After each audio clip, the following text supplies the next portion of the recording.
السلام علیکم. زه ایملیار ساجد یم. تاسو ته ښه راغلاست وایم.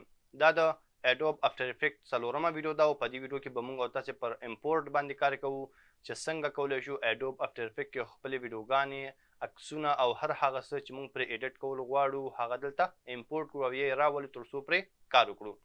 نو که تاسو چینل نوي سبسکرایب کړئ چینل سبسکرایب کړئ د بیل آیکن کیکاږئ. زما د ویډیوګانو لینکونه له خپلو ملګرو سره د مسنجر له لارې شریکوئ تر څو که څوک دغه ویډیوګانو ته ضرورت لري هغوی له دې برخمن شي او زما چینل هم پرمختګ وکړي. کوشش وکړئ ویډیوګانې آنلاین وګورئ. زو وخت نه ضایع کوو او خپل درس شروع کوو.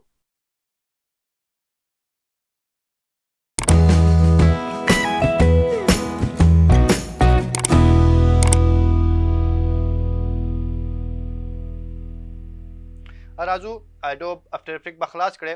کله مو چې خلاص کړو موږ تېره ویډیو کې ویلي او د دې په انټرډکشن کې چې دا موږ سره پروجیکټ میډیا یا میډیا پینل دی دا هغه ساحه ده چې دلته موږ خپل ټول ویډیوګانې وي عکسونه وي ایمیجز وي هر هغه څه چې دلته موږ پرې ایډیټ کول غواړو دلته راوړو. د راوستلو لپاره څو طریقې دي موږ سره. تر ټولو اسان طریقه دا ده چې دلته موږ ډبل کلیک وکړو. ډبل کلیک کولو سره موږ سره کمپیوټر خلاصیږي. هغه ساحه کې چې چیرته موږ سره عکسونه موجود وي موږ هلته ځو او خپله ډیټا رااخلو. مثال زه راځم دلته اډوب افټر افیکټ په نوم ما سره فولډر ولته بل فولډر دی ما سره فوټیج په نوم باندې. دې ځنه زه کولی شم دا ډیټا انتخاب کړم امپورټ باندې کلیک کړم نو ما سره به دا ټوله ډیټا دلته انزرټ کیږي.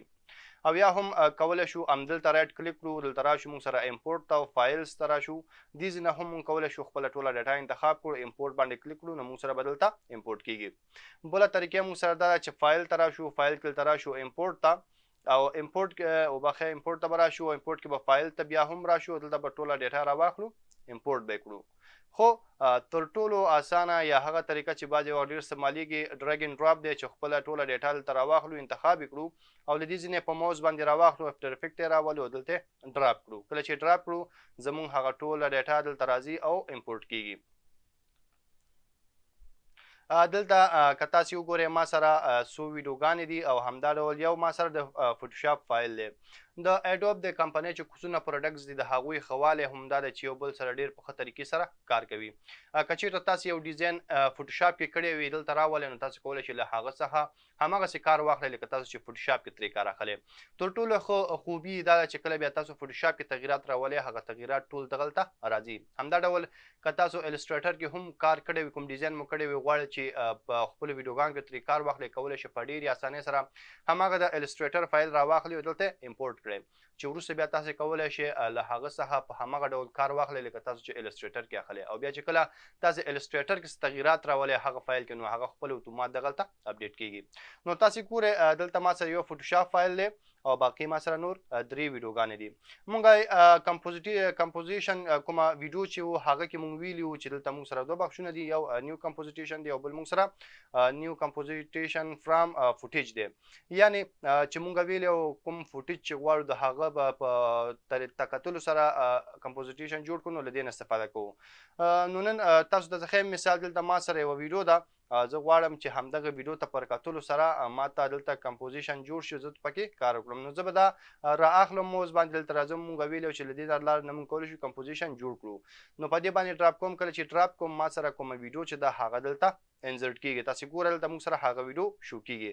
اوس که زه چارته راشم تاسې دلته ګورئ موږ سره د ټري په نوم دلته موږ سره ویډیو د ټري په نوم نو دلته موږ سره د ټري په نوم کمپوزیشن هم جوړ شو. اوس که زه راشم تاسې دلته کمپوزیشن ته راولم او دلته سیټینګ ته راشم نو تاسې ګورئ دلته موږ سره 19 ثانیې چې د دې ویډیو وه په هماغه اندازه موږ سره دلته سایز یې اخیستی او کوم د دې ویډیو چې خپل اصلي سایز یا ریزولوشن هماغه دلته اخیستل شوی. یعنې کله چې موږ غواړو ویډیو ته پر کتلو باندې فوټیج جوړ کړو یا کمپوزیشن جوړ کړو نو موږ کولی شو په ډېرې اسانۍ سره هغه ویډیو راواخلو کمپوزیشن کوم آیکن چې دی په هغه باندې ډراپ کړو او خپل هغه کمپوزیشن تیار کړو. بله خبره کله مو چې خپله ډیټا دلته امپورټ کړه نو دا ډیره مهمه خبره ده همیشه کوشش کوئ چې تاسې افټر افیکټ کې ډیټا امپورټ کوئ هغه منظم طریقې سره فولډرو کې وساتئ ځکه بعضې وخت داسې راځي چې موږ سره ډیټا ډیر زیات دلته امپورټ کیږي بیا موږ پکې ورک کیږو نشو کولی خپل فایلونه په اسانۍ سره پیدا کړو. نو موږ کولی شو دلته موږ سره که وګورئ وړه آیکن ده د کریټ نیو فولډر په نوم په دې باندې به کلیک کړئ تاسو سره فولډر جوړیږي نوم ورله ورکړئ مثال ورکوم ویډیوز او زما سره چې دلته څونه ویډیوز دي دا ټول انتخابوم او راخلو مې دلته په دې ویډیوز کوم فولډر چې په دې باندې ډراپ کوم نو ټول به ما سره ویډیوز کې راشي. همدا ډول ما سره فوټوشاپ فایل دی نو کولی شم دلته یو بیل فولډر جوړ کړم. مثال که دلته فولډر نه جوړوئ نو دلته رایټ کلیک کړئ. کله چې کلیک کړئ دلته ګورئ موږ سره نیو فولډر لیکل شوی، په دې کلیک کړئ تاسو سره به بل فولډر جوړېږي. زه ورته ورکوم PSD فایلز. نو راځم ما ته څونه فوټوشاپ فایلونه یې هغه راخلم او دلته PSD فولډر کې اچوم. همدا ډول تاسې کولی شئ کمپوزیشن لپاره هم خپل فولډر جوړ کړئ وساتئ، ځکه کله چې تاسې افټر افیکټ کې کار کوئ نو اکثره وخت داسې راځي چې تاسو سره د یو نه علاوه څو کمپوزیټیشنز وي، نو پکار ده چې هغه فولډر کې واچوئ تر څو په اسانۍ سره کار وکړئ. بله مهمه خبره چې هر کمپوزیشن چې دی هغه بیل بیل وي، یعنی کله چې ته یو کمپوزیشن کې کار کوي نو د هغه کې کار کول بیل وي، خو چې بل کې کار کوي هغه بیخي دې سره تړاو نه لري. یعنې دې کې کار کول بیل وي، هغه کار کول بیل وي، لکه څنګه چې مونږ پریمیر کې کول. ها راځو که چېرته مونږ وغواړو چې د فوټوشاپ له فایل څخه کار واخلو نو هغه به مونږ څنګه اخلو. زه تاسو ته راځم دلته همدغه فایل چې ما سره دا تاسو د فوټوشاپ کې اوپن کوم ښیم چې دې کې ما سره څه دي.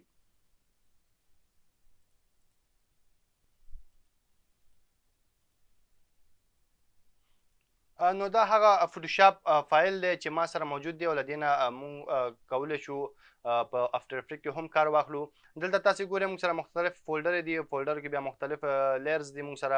همدغسې چې کله مونږ دا خپل افټر افیکټ پروګرام ته داخلو نو په همدغه سیسټم سره هر یو مونږ سره بیل بیل راځي او مونږ کولی شو ترې کار واخلو. نو زه راځم افټر افیکټ ته، کله چې زه دلته ډبل کلیک کوم او همدغه فوټوشاپ فایل راخلم امپورټ کوم نو دلته ماته یو وړه وینډو خلاصېږي او ما له پوښتنه کوي چې په کوم ډول غواړئ دغه فایل تاسو دلته امپورټ کړئ او رایولئ.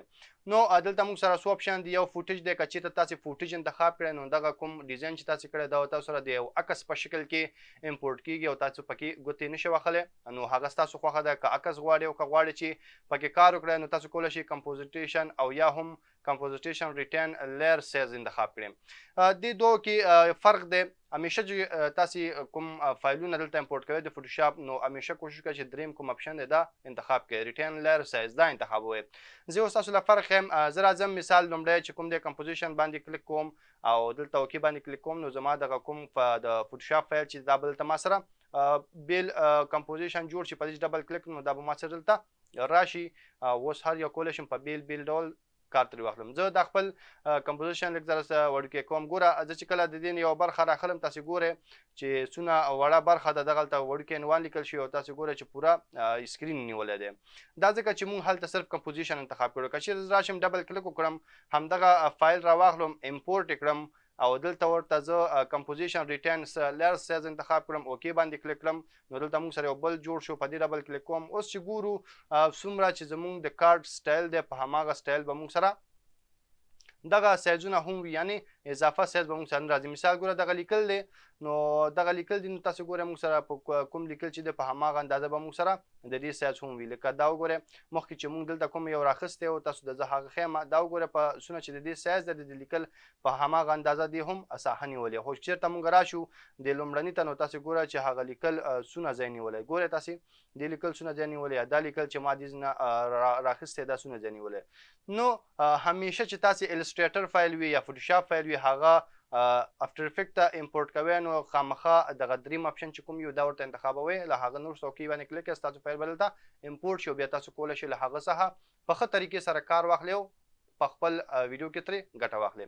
نو دا مونږ سره د فایل د ډیټا د فوټیج د امپورټ کولو طریقه په بله ویډیو کې به نورو درسونو باندې کار کوو. تر بیا چې زه راځم تاسې په خدای سپارم، ما په دعاګانو کې یاد ساتئ. د خدای په امان.